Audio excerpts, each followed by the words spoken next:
Closers gets a new character update, Rockshot drops its pay-to-win content, and MapleStory 2 gets another closed beta test. I'm Colton for MMOHuts.com, and here's the news recap for the week of June 6, 2018. Closers gets its new Season of Wolves update this week. The update introduces the greatsword-wielding Violet that we mentioned in a previous recap, as well as a host of quality-of-life updates, including the complete removal of the game's fatigue system. Champions of Titan, IDC Games' MOBA-influenced MMORPG, entered closed beta this week. The test will last a few weeks, leading into an open beta test later this summer. Champions of Titan centers its narrative around humans that have fled their home planet of Earth and colonized Titan, only to discover that an indigenous robot race known as the Broken are already there.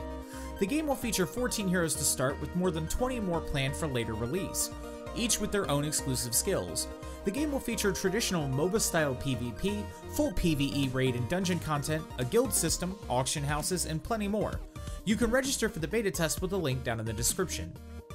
Rockshot launched about a month ago, and since then it's received a massive amount of backlash for its pay-to-win content.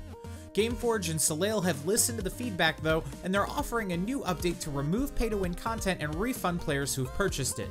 There were also game optimizations introduced, as well as updates to aid server connection stability. While it's refreshing to see companies backing off of problematic monetization practices, these shouldn't have been an issue to begin with, given the constant protest of the online gaming community. Gaijin Entertainment is celebrating Russia's advance to the quarterfinals of the World Cup with a limited-time War Thunder event called Fiery Ball. Starting today, players can join teams of 3 or 4 in specially designed hypermobile tanks. When these tanks fire their weapons, they rush forward in a sprint, much as a footballer would when taking a shot. Players can pass the ball, shoot on the enemy's goal, or tackle their opponent's tanks. Players can compete for rank on the leaderboards and receive a unique Fiery Ball decal to show off their team spirit. The event will run from now until the 9th, so make sure you try it out while you still can. Dead Frontier 2 announced its early access launch date this week with a set date of August 31st. The game promises an intense online survival horror experience.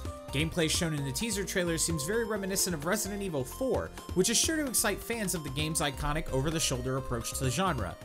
You'll be able to tackle the adventure alone or with friends, and players will level up as they progress through the world. We'll have more details to share on the game as they're released.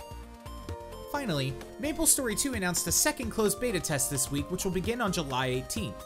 MapleStory 2 plans to take the game into the third dimension while retaining the cutesy art style it's known for. The game's direction is a hybrid of rounded character models and blocky, voxel-style grid maps.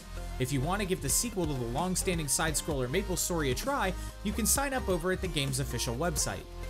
Well, that's all the news for this week. Let us know what you think down in the comments below. Make sure you subscribe and keep it locked on MMOHuts.com for all the latest gaming news and reviews.